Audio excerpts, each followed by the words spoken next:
నేటి ఉదయం నెల్లూరు రూరల్ నియోజకవర్గ పరిధిలోని ఆమంచెర్ల గ్రామంలో భారత్ సింధూర్ ఎంఎస్ఎంఈ పార్క్ ను సందర్శించిన Nellore rural MLA Kotamreddy Sridhar Reddy, in-charge mayor Roop Kumar Yadav మరియు టీడీపీ నాయకులు కోటంరెడ్డి గిరిధర్ రెడ్డి.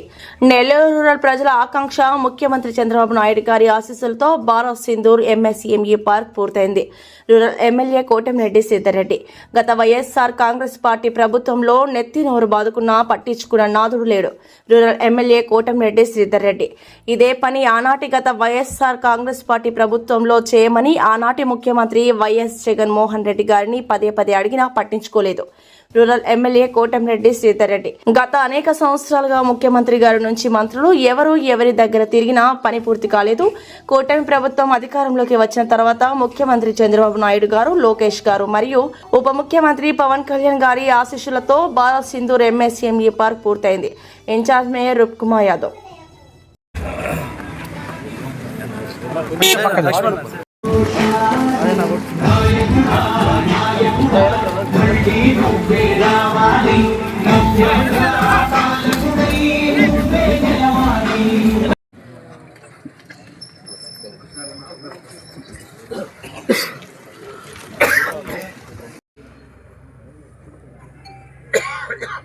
నా చిరకాల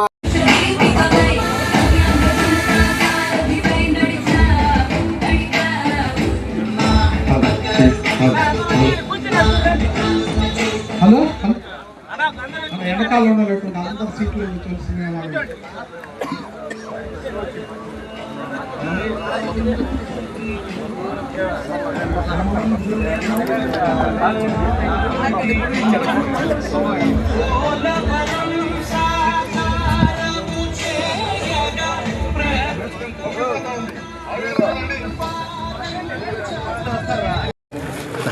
ఈనాటి ఆమంచెర్లో ఏదైతే సెజ్ ఉందో ఆ కార్యక్రమానికి సందర్శనకు ఇచ్చేసిన శాసనసభ్యులు సేదరెడ్డి గారికి, నగర ఇన్ఛార్జి మేయర్ రూప్ కుమార్ యాదవ్ గారికి, అదేవిధంగా మండలాధ్యక్షులు విజయ్ కుమార్ గారికి, స్థానిక సర్పంచ్ గారికి, ఎంపీటీసీ గారికి, నీటి సంఘం అధ్యక్షులకు, వేదిక మీద ఉన్న నాయకులకు, వేదిక ముందు వచ్చిన ఆటోనగర్ వాసులకు, మిగతా పారిశ్రామిక చిన్న యూనిట్లు ఓనర్లకు అందరికి కూడా మీడియా మిత్రులకు పేరు పేరున హృదయపూర్వక నమస్కారం తెలియజేస్తున్నాం. ఈ సందర్భంగా సేదరెడ్డి గారిని మాట్లాడుతున్నాం. నెల్లూరు రూరల్ నియోజకవర్గంలో ఒక మంచి ఇండస్ట్రియల్ పార్క్, ఎంఎస్ఎంఈ పార్క్ ఇవన్నీ ఉండాలా. తద్వారా యువతకి, నిరుద్యోగ యువతకి ఉద్యోగాలు రావాలా. ఆ పార్కు వల్ల ప్రత్యక్షంగా పరోక్షంగా ఎంతోమందికి మేలు జరగాల అన్న ఆకాంక్ష. గత 12 ఏళ్లుగా శాసనసభ్యుడిగా ఉన్న అనేక రకాల ప్రయత్నాలు చేశా. ఎట్టకేలకి నా కళ ఈనాడు పూర్తిగా సాకారం కాలేదు, కానీ కొంచెంగా సాకారం అవుతుంది. ఈరోజు నెల్లూరు రూరల్ నియోజకవర్గం ఆమంచెర్ల వద్ద మెయిన్ రోడ్ ఆనుకొని 30 ఎకరాల్లో 7 కోట్ల రూపాయల వ్యయంతో ఎంఎస్ఎంఈ పార్క్, ఈ ఎంఎస్ఎంఈ పార్క్కి భారత్ సింధూర్ పార్క్ ఏదైతే భారతదేశ రక్షణ కోసం, భారతదేశ గౌరవం కోసం తమ ప్రాణాలని, తమ జీవితాలని పణంగా పెట్టి శత్రు సైన్యాలతో పోరాడి విజయం సాధించినటువంటి భారత్ సింధూర్ పేరుతో ఎంఎస్ఎంఈ పార్క్, ఈ యొక్క పార్కు పూర్తయింది. దాని సందర్శన కార్యక్రమం మీడియా మిత్రులు, అటు నెల్లూరులో ఉన్నటువంటి ఆటోనగర్ మిత్రులు అందరితో కలిసి సందర్శన కార్యక్రమం. ఈనాడు నెల్లూరు రూరల్ నియోజకవర్గంలో 30 ఎకరాల్లో 7 కోట్ల రూపాయల వ్యయంతో తెలుగుదేశం పార్టీ కూటమి అధికారంలోకి వచ్చిన తర్వాత చంద్రబాబు నాయుడు గారు ముఖ్యమంత్రిగా ఈ కళ సాకారమైంది. ఆనాడు లోకేష్ గారు నెల్లూరుకి పాదయాత్ర ఇచ్చేసినప్పుడు పాదయాత్రలో ఇచ్చిన హామీ ఈరోజు పూర్తయింది. చంద్రబాబు నాయుడు గారి ఆశీస్సులతో, పవన్ కళ్యాణ్ గారి ఆశీస్సులతో తెలుగుదేశం పార్టీ కూటమి ఆ యొక్క ప్రభుత్వంలో ఇది కాస్త సాకారమైంది. అయితే నా లక్ష్యం ఒకటే, నా కోరిక ఒకటే, ఈ 30 ఎకరాల MSME park Bharat Sindhur MSME park సరిపోదు, కనీసం నెల్లూరు రూరల్ నియోజకవర్గంలో నిరుద్యోగ యువతకి ఉద్యోగాల కల్పనకి ప్రత్యక్షంగా పరోక్షంగా ఎంతోమందికి మేలు చేసేదానికి ఈ ప్రాంతంలో 500 ఎకరాల్లో అక్షరాల 500 ఎకరాల్లో ఆ యొక్క పార్కుని నిర్మాణించాలి. ఇది నా ఆకాంక్ష. అయితే ఎప్పుడో ఈ కళ సాకారం కావాల్సింది. ఆనాడు వైఎస్ఆర్ కాంగ్రెస్ పార్టీ ప్రభుత్వంలో నేనున్నప్పుడు నెత్తి నోరు బాదుకున్న, అరిచి గీ పెట్టిన, గొంతు అరిగిపోయింది, కానీ ఆ యొక్క కళ సాకారం కాలేదు. ఎట్టకేలకి ఈనాడు 30 ఎకరాల్లో సాకారం అయింది. ఇది ఆనాడు చేయమని, ఆనాటి వైఎస్ఆర్ కాంగ్రెస్ పార్టీ ప్రభుత్వంలో చేయమని ఏ విధంగా ఎన్నిసార్లు ఆనాటి ముఖ్యమంత్రి గారి చుట్టూ, ఆనాటి మంత్రుల చుట్టూ తిరిగానో మీ అందరికి కూడా తెలుసు. అధికారంగా దూరంగా జరిగిన దీనికోసం చేసినటువంటి పోరాటాలు కూడా మీ అందరికి కూడా తెలుసు. నెల్లూరు రూరల్ నియోజకవర్గంలో 30 ఎకరాల్లో 7 కోట్ల రూపాయల వ్యయంతో ఈ యొక్క భారత్ సింధూర్ ఎంఎస్ఎంఈ పార్క్ని ఏర్పాటు చేసేదానికి అన్ని రకాల ఆశీస్సులు అందించినటువంటి ముఖ్యమంత్రి చంద్రబాబు నాయుడు గారికి, ఉప ముఖ్యమంత్రి పవన్ కళ్యాణ్ గారికి, యువనేత నారా లోకేష్ గారికి అందరికీ పేరు పేరున ప్రత్యేకంగా ధన్యవాదాలు తెలియజేస్తూ, జిల్లా కలెక్టర్ గారికి నేను మనవి చేసేది ఒకటే. ఈ ప్రాంతంలో 500 ఎకరాల భూమి ఉంది, కానీ అటవీ శాఖ, రెవెన్యూ శాఖ మధ్య విభేదాలతో ఆ భూమి నిరుపయోగంగా ఉంది.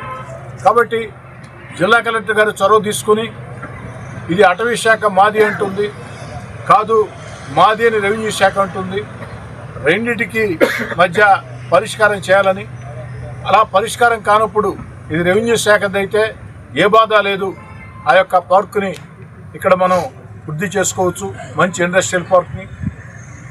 ఈరోజు ఎంఎస్ఎంఈ పార్క్లో చిన్న పరిశ్రమలు వస్తాయి. 500 ఎకరాలు ఏర్పాటు చేసినట్లయితే పెద్ద పరిశ్రమలు కూడా వస్తాయి. అలా కాదు, ఇది అటవీ శాఖ అని నిర్ధారణ అయితే అటవీ శాఖకి వేరే దగ్గర అందుకు ప్రత్యామ్నాయంగా స్థలం ఇచ్చినట్లయితే నెల్లూరు నగరానికి కూతవేటు దూరంలో ఇంత దగ్గరగా 500 ఎకరాల్లో ఎక్కడా కూడా అవకాశం లేదు. ఆ దిశగా జిల్లా కలెక్టర్ గారు తన ప్రయత్నాలు సాగించాలని, స్థానిక శాసనసభ్యుడిగా నా ప్రయత్నాలు నేను కొనసాగిస్తానని, ఎట్టకేలకి దేవుడి దయ వల్ల నెల్లూరు రూరల్ నియోజకవర్గ ప్రజల ఆకాంక్ష, చంద్రబాబు నాయుడు గారి ఆశీస్సులతో 7 కోట్ల రూపాయల వ్యయంతో 30 ఎకరాల్లో ఈ భారత్ సింధూర్ ఎంఎస్ఎంఈ పార్క్ పూర్తయింది. దాన్ని మీడియా మిత్రులకి, అదేవిధంగా ఆటోనగర్ మిత్రులకి ఆ యొక్క సందర్శన కోసం ఇక్కడ తీసుకురావడం జరిగింది. అతి త్వరలో రాష్ట్రం అంతా కూడా ఇలాంటి ఇండస్ట్రియల్ పార్కులు ఎన్నో చంద్రబాబు నాయుడు గారి నేతృత్వంలో సిద్ధమవుతున్నాయి. వాటన్నిటిని కూడా ఒకే రోజు ముఖ్యమంత్రి చంద్రబాబు నాయుడు గారు ప్రారంభోత్సవం చేస్తారు. ఈ లోపలనే ఆన్లైన్లో ఏదైతే చిన్న పరిశ్రమలు పెట్టాలనుకునే వారికి ఆన్లైన్లో భూములు కేటాయించే పరిస్థితి వస్తుంది. కాబట్టి చిన్న పారిశ్రామికవేత్తలు ఏదైతే ఈ ఎంఎస్ఎంఈ పార్క్లో పరిశ్రమలు పెట్టేదానికి ఎవరికైతే అవకాశం ఉందో వారందరూ కూడా అతి త్వరలోనే ఆన్లైన్ ఓపెన్ అవుతుంది. ఆన్లైన్ ఓపెన్ అయిన వెంటనే మీరు ఆన్లైన్లో అప్లై చేసుకోవాలని, ఎక్కడా కూడా పారదర్శకంగా ఎవరైతే ఆన్లైన్లో అప్లై చేసుకున్నారో వారికి మాత్రమే ఆ యొక్క స్థలాలు కేటాయించే విధంగా నిష్పక్షపాతంగా స్థానిక ఎమ్మెల్యేగా అన్ని చర్యలు తీసుకుంటారని చెప్పని కూడా తెలియజేస్తూ, ఈనాటి కార్యక్రమంలో నాతో పాటు పాల్గొనేదానికి ఇక్కడ ఇచ్చేసినటువంటి నగర మేయర్ రూప్కుమార్ యాదవ్ గారికి, అదేవిధంగా తెలుగుదేశం, జనసేన, బీజేపీ నాయకులకి, నెల్లూరు రూరల్ మండల ప్రజా పరిషత్ అధ్యక్షుడు విజయ్ కుమార్ యాదవ్ గారికి, సర్పంచ్ గారికి, ఎంపీటీసీ గారికి, పెద్ద ఎత్తున తరలి వచ్చినటువంటి ఆటోనగర్ మిత్రులకి అందరికీ కూడా ధన్యవాదాలు తెలియజేస్తూ, మీడియా మిత్రులు కూడా మనవి చేస్తూ ఉన్నా, దీనిని ప్రెస్ మీటే కాకుండా ఏ రకమైనటువంటి వస్తువులతో ఇది సిద్ధమైందో వాటన్నిటిని కూడా విజువల్స్ రూపంలో ఈ ప్రపంచానికి చూపించినట్లయితే తెలియని వాళ్ళు కూడా ఇక్కడికి వచ్చి దాన్ని సద్వినియోగం చేసుకునే అవకాశం ఉంటుంది. నాకు కూడా చాలా సంతోషం వేసింది. నిన్న ఆటోనగర్ మిత్రులు నా వద్దకి కొంతమంది వచ్చినప్పుడు వారు చెప్పినటువంటి మాట, అన్న ఇటీవల వెళ్ళి చూసాము, ఒక ప్రైవేట్ అత్యాధునిక లేఅవుట్ కంటే అద్భుతంగా దీన్ని తీర్చిదిద్దారు, ధన్యవాదాలని. కానీ ఇక్కడితో అడుగులు ఆగిపోలేదు, ఇది తొలి అడుగు మాత్రమే. రెండో దశ కింద మరికొంత స్థలం రెండో దశ కింద మరో 30 ఎకరాల్లో కూడా అభివృద్ధి చేసే కార్యక్రమానికి వేగవంతంగా శ్రీకారం చేస్తాం. కానీ ఈ 30 ఆ 30 60 మాత్రమే. అంతిమ లక్ష్యం మాత్రం 500 ఎకరాల్లో ఈ యొక్క ఇండస్ట్రియల్ పార్క్ని ఏర్పాటు చేసేదానికి నా వంతు ప్రయత్నం నేను చేస్తానని చెప్పని మాట్లాడుతాను.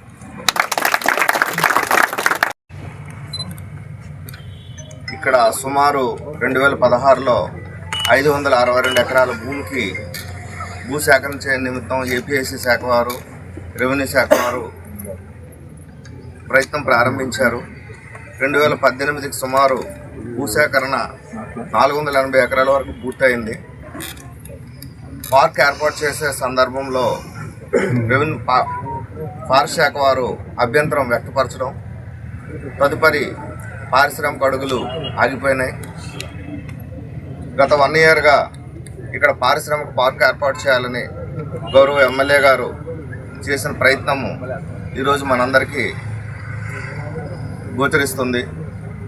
గౌరవ ఎమ్మెల్యే గారు చెప్పినట్లు 2వ ఫేజ్లో కూడాను ఇది త్వరలోనే ఓపెనింగ్ అవ్వగానే 2వ ఫేజ్లో కూడా పార్క్ వర్క్ ప్రారంభించడానికి ఏపీఐసి తరఫున ఆల్రెడీ ప్రతిపాదనలు పంపించబడినవి. త్వరలోనే వాటికి ఆమోదం రాగానే మరలా ఆ పనులు కూడా ప్రారంభిస్తామని తెలియజేస్తున్నాం.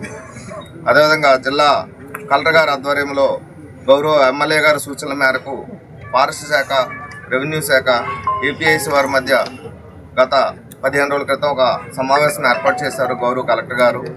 ఈ సమస్యను వీలైనంత వేగంగా పరిష్కరించడానికి పరిష్కార మార్గాలు వెతుకుతున్నారు. అందులో భాగంగా గౌరవ ఎమ్మెల్యే గారు చెప్పినట్లు ఫారెస్ట్ శాఖకి ప్రత్యామ్నాయ భూమి ఇవ్వడానికి చర్యలు ప్రారంభించడం జరిగింది. ప్రత్యామ్నాయ భూమి దొరకగానే ఫారెస్ట్ శాఖ వారిని ఒప్పించి ఈ భూమిని కూడా పారిశ్రామిక అభివృద్ధికి తీసుకోవడానికి ఒక ప్రతిపాదనలు తయారు చేయడం జరుగుతుంది.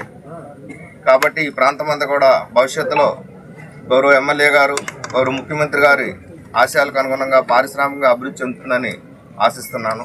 ధన్యవాదాలు. అధికారంలోకి వచ్చిన తర్వాత శ్రీధరన్న చెప్పినట్టు ముఖ్యమంత్రి గౌరవనీయ చంద్రబాబు నాయుడు గారి ఆశీస్సులతో, యువనేత నారా లోకేష్ గారి ఆశీస్సులతో ఏదైతే పాదయాత్రలో, యువగళం పాదయాత్రలో లోకేష్ బాబు గారు మాటిచ్చిన దాని ప్రకారం ఈరోజు పూర్తి స్థాయిలో పూర్తి చేసి మనందరి సందర్శనార్థం ఇక్కడికి తీసుకొచ్చారో నిజంగా ఈ సందర్భంగా శ్రీధరన్నకి ధన్యవాదాలు తెలుపుకుంటూ, దీని వెనక అంతా తానై నడిపించినటువంటి గిరన్న, అటు మంత్రి గారి దగ్గర నుంచి ఏపీఐసి చైర్మన్ రామరాజు గారి దాకా ఎన్నోసార్లు వెంటపడి దీన్ని ఫాలోఅప్ చేసి ఈ స్థాయికి తీసుకొచ్చేదానికి ప్రయత్నం మొత్తం శ్రీధరన్నదైతే ఆచరణ అమలుపరిచింది మొత్తం గిరన్న. ఈ సందర్భంగా అటు శ్రీధరన్ని, గిరన్ని మనస్ఫూర్తిగా అభినందిస్తూ, మొదటి దశ మాత్రమే పూర్తయింది. శ్రీధరన్న చెప్పినట్టు 2వ దశ, తర్వాత అంతిమ దశ కూడా పూర్తయ్యేదానికి శ్రీధరన్న, గిరన్న నాయకత్వంలో బ్రహ్మాండంగా పూర్తవుతుందని చెప్పి ఆకాంక్షిస్తూ సెలవు తీసుకుంటాం. ఈ వీడియో కనుక మీకు నచ్చినట్లయితే లైక్ చేసి షేర్ చేయండి. మరిన్ని లేటెస్ట్ అప్డేట్స్ కోసం మా ఛానల్ ని సబ్స్క్రైబ్ చేయండి.